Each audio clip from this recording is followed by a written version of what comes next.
She texted, "I maxed out your credit card on a girl's trip to Miami. You make enough." I responded, "Glad you had fun." Then I reported the card as stolen and filed a police report with her texts as evidence. When two detectives showed up at her workplace, Original Post 5 Mail got the text at 11:15 a.m. on a Monday while I was in a budget meeting at work. My girlfriend Brianna, 29, had borrowed my backup credit card for emergencies when she started her new job 3 months ago. We'd been together 2 years, living together for the last 8 months in my condo. The text, "Hey babe, had the best weekend in Miami with the girls. Maxed out the card but you make enough lol. Love you." Attached were photos, bottle service at some club, designer shopping bags, first-class plane seats, her and 3 friends popping champagne on a yacht. I stared at my phone under the conference table. The card had a $15,000 limit, my emergency card, for actual emergencies. My response, "Glad you had fun." She sent back heart emojis and, "You're the best." I excused myself from the meeting, went to my office, and pulled up the credit card app. $14,847.23 in charges over 3 days. Nobu Miami, Louis Vuitton, 4 Seasons Hotel Suite, yacht rental, Dom Perignon at multiple clubs. Here's the thing about Brianna. She made $42 a year as a marketing coordinator. Lived paycheck to paycheck, always talking about manifesting abundance and living her best life. I made decent money as a software engineering manager, but I'm not funding anyone's Instagram fantasy. I scrolled back through our texts, found it. 3 months ago when I gave her the card.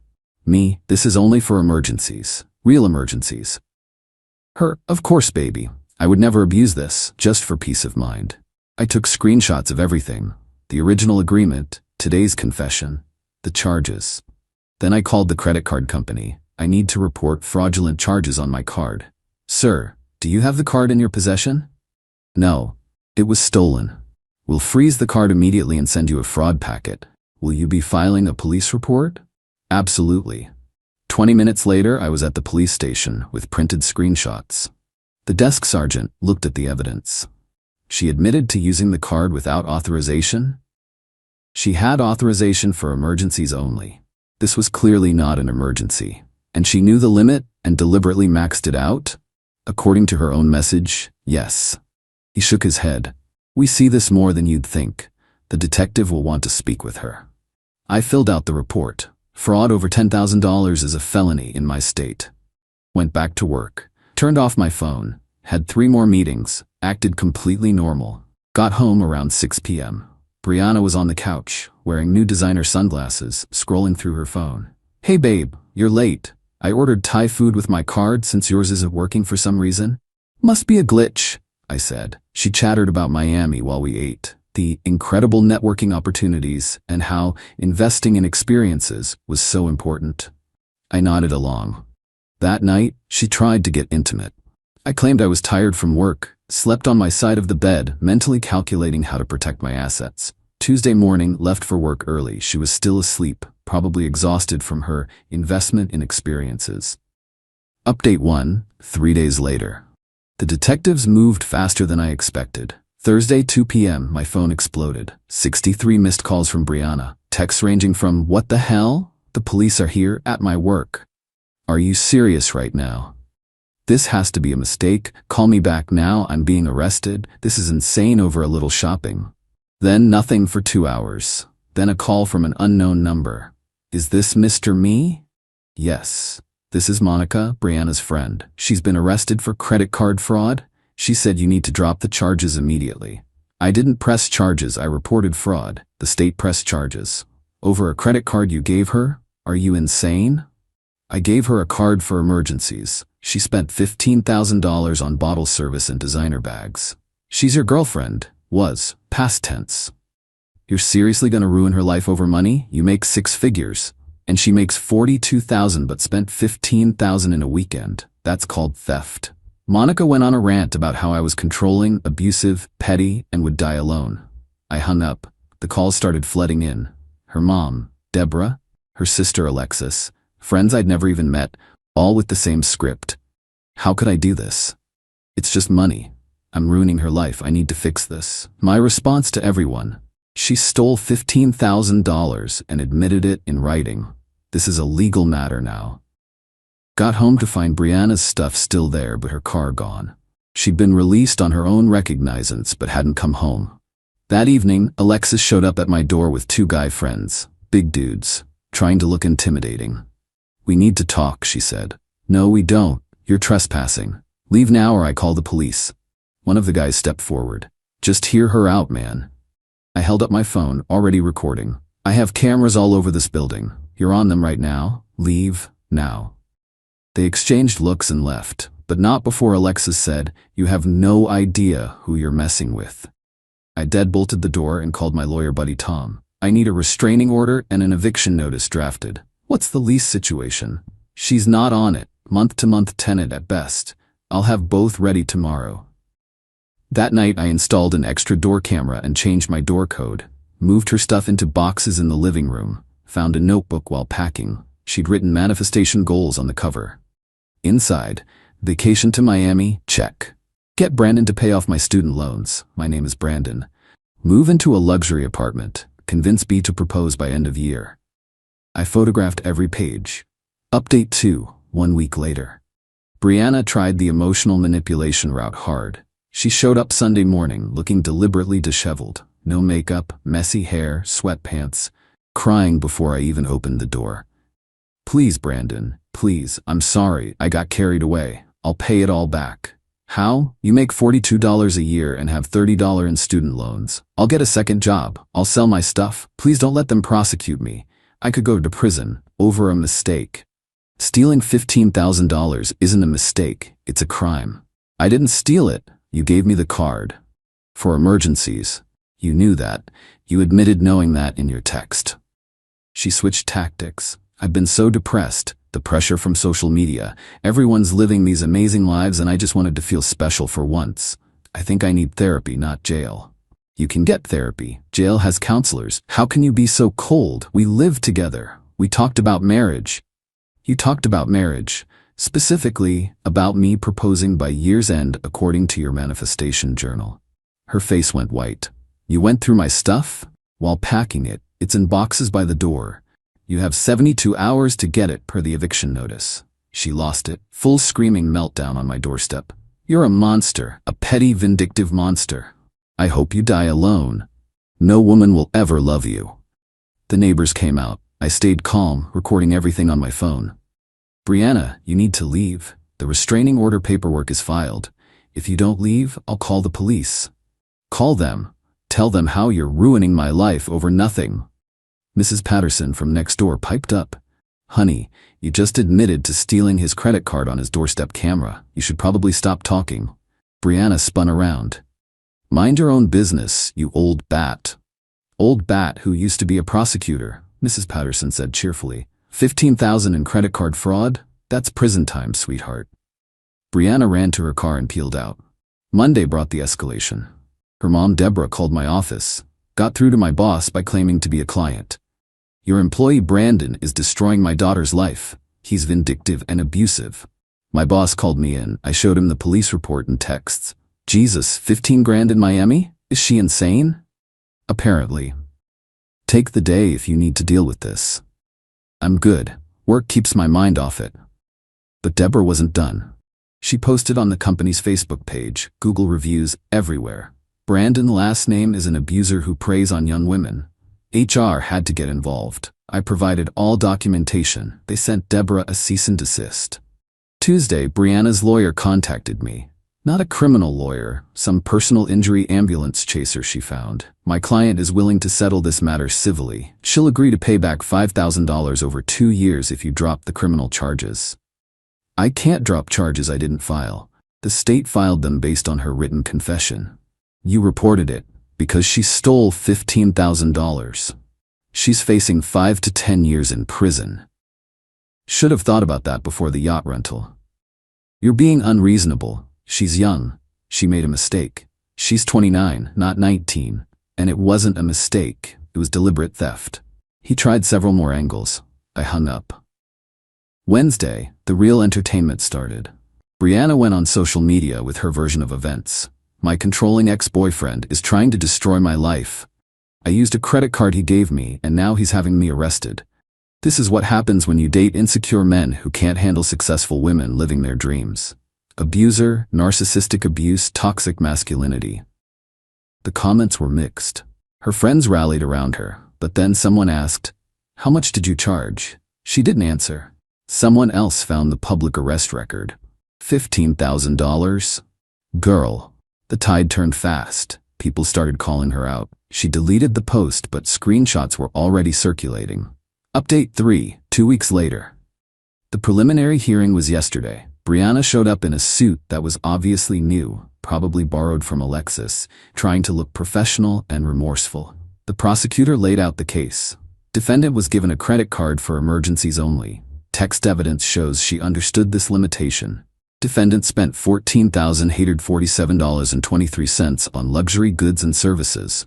Defendant admitted via text to maxing out the card. Defendant showed no remorse, saying victim makes enough. Brianna's public defender tried arguing she had implied permission to use the card. The judge looked at the texts. "Miss Rodriguez, did you write maxed out the card but you make enough lol?" "Yes, but..." "Did Mr. Me give you permission to spend $15,000? "Not explicitly, but it's a yes or no question." "No." "Did you believe this was an emergency expense?" "I was having a mental health crisis." "A mental health crisis that required bottle service and Louis Vuitton?" Her lawyer whispered frantically in her ear. The judge continued, "I'm moving this forward to trial." Bail continued on personal recognizance. "Miss Rodriguez, you might want to consider a plea deal." Outside the courthouse, Deborah was waiting with a gaggle of Brianna's friends. They tried to approach me. My lawyer, hired him officially now, stepped between us. "No contact. There's a restraining order." Deborah shouted over him. "You're destroying her future. She'll lose her job. She'll have a record over money you can afford to lose." My lawyer responded calmly. "Ma'am, your daughter stole $15,000. The victim's income is irrelevant to the crime." One of Brianna's friends, Jessica, yelled, "She was just trying to live a little. He's acting like she murdered someone." My lawyer, "Felony theft is a serious crime. Perhaps your friend should have considered that before committing it." We walked away to a chorus of profanity. That afternoon, I got a call from Tom, lawyer buddy, not my official lawyer. "Heads up, Brianna's been fired." "What? How do you know?" "My paralegal's sister works at her company. Apparently they found out about the arrest when she didn't show up Monday. Then they found she'd been expense reporting personal lunches as client meetings. She was stealing from her job too?" "Small amounts, but yeah, they're not pressing charges, just terminating with cause. No unemployment." Jesus. Gets better. Remember the yacht rental? She put it on the card but told her friends you were paying. They're now expecting her to pay them back for their shares. How much? About $3,000. They're threatening small claims court. I couldn't help but laugh. The house of cards was collapsing. Thursday, Brianna tried one last manipulation. She had Alexis text me. New number got around the block. "Bree tried to hurt herself. She's in the hospital. This is on you." I didn't respond, but I did call the hospital. No patient by her name. Called the local PD for a wellness check at Alexis's apartment. Officer called me back. "She's fine. Watching Netflix." Seemed confused about why we were there. I forwarded that information to my lawyer to add to the harassment documentation. Update 4, 1 month later. The plea deal negotiations were something.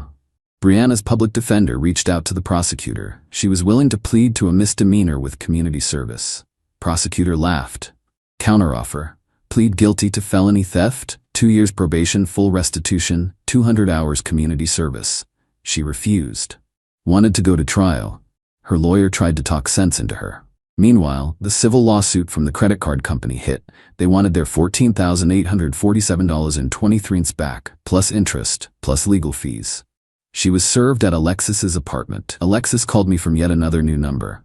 "You need to stop this. Bree can't handle it. She's talking about leaving the country."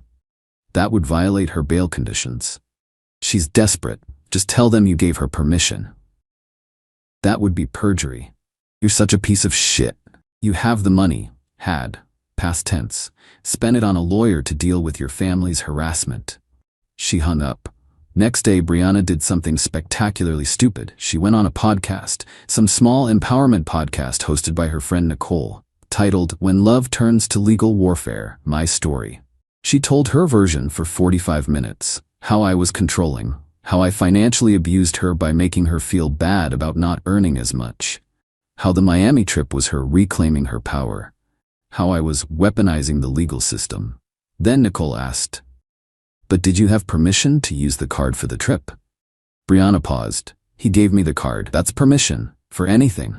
"Well," he said, "emergencies, but self-care is an emergency. Mental health is health." "So you didn't have explicit permission for the Miami trip?" "Nicole, whose side are you on? I'm just trying to understand. I'm done with this interview." She stormed off. The podcast went viral in our local area. The prosecutor added it to evidence. Her public defender dropped her, said she was actively harming her own defense. She had to get another one. The Instagram influencer lifestyle she was trying to portray crumbled fast. The friends from Miami distanced themselves. The yacht rental company was pursuing her for additional damages. Apparently, there was champagne damage to the deck. Even her manifestation coach, yes, she paid someone for that, dropped her as a client. But the best part?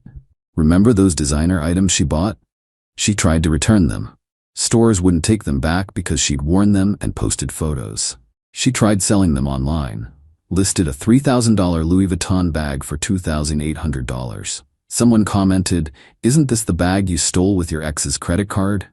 The listing got reported and removed. Update 5. 6 weeks later, trial got scheduled for next month, but Brianna finally cracked.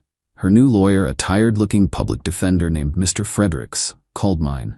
She wants to take the plea, any plea. She can't do this anymore. The final deal, guilty plea to felony theft, 3 years probation, $14,847.23 restitution to the credit card company, 300 hours community service, felony reduced to misdemeanor after successful completion of probation. She had to allocute, admit in detail what she did in court. Standing there in front of the judge, her family, and a half-full courtroom, she had to say, "I used a credit card that wasn't mine to make unauthorized purchases totaling $14,847.23. I knew I didn't have permission for these purchases. I did it anyway." The judge asked, "Do you understand you're pleading guilty to a felony?" "Yes." "Do you understand this will be on your record?" "Yes." "Do you understand you'll have to pay full restitution?" Her voice cracked. "Yes." The gavel came down. Convicted felon. Outside the courthouse, Deborah tried one more time. "I hope you're happy. You destroyed her life." "No, ma'am. She destroyed her own life. I just refused to let her destroy mine too." Brianna wouldn't even look at me. She was already on her phone, probably trying to figure out how to spin this for social media. The aftermath was swift. She couldn't get a job anywhere that ran background checks. Had to move back in with Deborah, set up a payment plan for restitution. Anthony, $200 a month for roughly 6 years. Started her community service at a local food bank. The friends from Miami sued her in small claims court and won. Another $3K she owed. The yacht rental company got a judgment against her for $5 in damages. Her Instagram went from 10K followers to 2K. Then she made it private, then deleted it entirely. Final update, 3 months later. I thought I was done updating, but the final chapter is too perfect not to share. Last week, I got a notification that someone tried to use my information to open a new credit card. Yeah, she tried it again. This time she apparently had gotten hold of an old pay stub from when we lived together and tried to use my SSN and income info to apply for a card in my name. The application was flagged because I'd frozen my credit after the initial incident. The credit card company called me to verify. I went straight to the police. Again, this violated her probation. Big time. Yesterday was her probation violation hearing. She tried to claim it was a misunderstanding, that she thought she was applying for her own card and accidentally used my information. The judge pulled up the application. She'd put her name as an authorized user on an account in my name. "Miss Rodriguez, you're asking this court to believe that you accidentally memorized your ex-boyfriend's social security number and accidentally entered his annual income instead of yours?" I was confused. Confused? You listed his employer, his exact salary, his birth date. Her lawyer just shook his head. The judge revoked her probation, sentenced her to 18 months in minimum security prison. She'll serve probably 8 to 12 with good behavior. Deborah screamed. Alexis cried. Brianna fainted. Actually fainted. As court officers helped her up to take her into custody, she looked at me with pure hatred. You destroyed my life over money. The judge interjected. No, Miss Rodriguez, you destroyed your life over money. Money that wasn't yours. She was led away in handcuffs. Deborah followed me to the parking lot, keeping her legal distance but screaming. She made one mistake. 2 mistakes, I corrected. She tried to steal from me twice. 15,000 is nothing to you. It's not about the amount, it's about the principle. You have no principles, you're vindictive. I'm vindictive. Your daughter stole from me, got caught, faced consequences, and then tried to steal from me again. But I'm the bad guy? She had no response to that. Just stood there, crying and shaking. I got in my car and drove away. Felt nothing but relief. Tom called me later that evening. You know Alexis posted about you again? Don't care. She's calling you a class traitor for sending Brianna to prison. Class traitor? Her family has more money than mine. They just refuse to pay for Brianna's BS. Yeah, apparently Deborah has a healthy retirement fund, but wouldn't cover the restitution because Brianna needs to learn. Learn in prison, I guess. The truth is, I could have absorbed the 15K loss. It would have hurt, but I could have managed. But that was never the point. The point was that she felt entitled to steal from me because I made enough. She believed my success meant she could treat me like an ATM. And when caught, instead of showing remorse, she tried to manipulate, threaten, and harass me into compliance. Then she tried to steal from me again. My new girlfriend, yes, already, met her at a cybersecurity conference, asked if I felt guilty about Brianna going to prison. No, I feel guilty. It took me 2 years to see who she really was. Would you do anything differently? Yeah. I'd have never given her the credit card in the first place. We're taking a trip to Costa Rica next month. Separate credit cards, separate rooms until we get more serious. Clear boundaries from day one. Brianna's friends still occasionally try to contact me through fake profiles. The messages range from calling me heartless to begging me to help with her commissary fund. I block them all. The credit card company sent me a letter. They're pursuing the criminal restitution through the court. I'll probably never see that money again, but that's fine. The 15K was worth the education. Expensive lesson, but learned. When someone shows you who they are, believe them. Entitlement doesn't go away, it escalates. You make enough is code for, I deserve your money. Never, ever give someone access to your finances unless you're married, and even then, be careful. Document everything.